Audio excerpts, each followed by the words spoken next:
Ya, pemirsa, tersangka dugaan pelecehan seksual Iwas alias Agus hari ini melakukan rekonstruksi atau reka ulang adegan dugaan pelecehan seksual terhadap 15 wanita. Lebih dari 40 adegan diperlihatkan tersangka Agus yang disaksikan tim jaksa dan diawasi Komisi Kepolisian Nasional.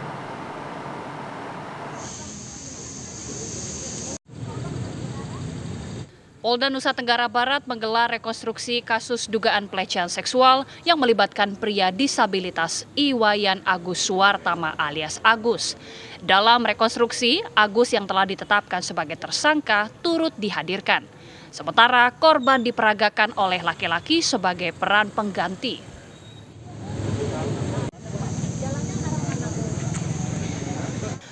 Ada 49 adegan yang diperagakan dalam rekonstruksi.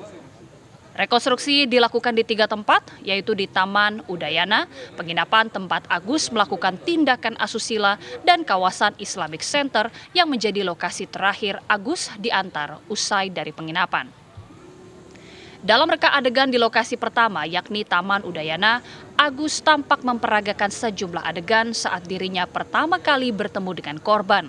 Selama rekonstruksi, Agus terlihat tenang dan percaya diri. Bahkan, ia tak segan melihat ke arah sekelilingnya.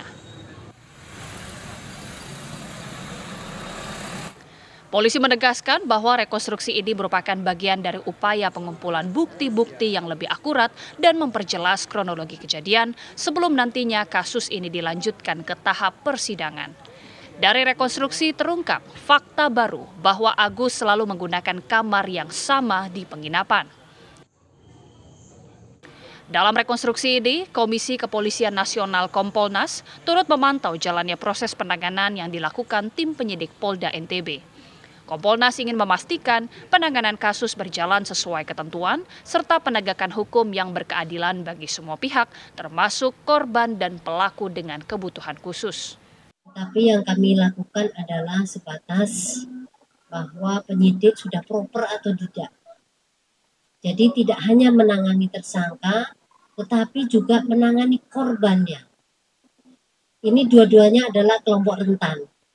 Jadi penyidik harus memahami bagaimana menangani seseorang sebagai tersangka yang kelompok rentan maupun korban perempuan kelompok rentan. Kalau ini sudah semuanya dilakukan, artinya penyidik sudah on the track. Saat ini jumlah korban pelecehan seksual yang dilakukan Agus berjumlah 15 orang. Dari 15 tersebut, 7 korban sudah melapor secara resmi ke Mapolda NTB, termasuk 2 diantaranya masih di bawah umur.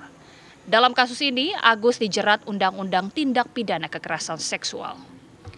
Dari Mataram, Nusa Tenggara Barat, Herman Zuhdi, TV One mengabarkan.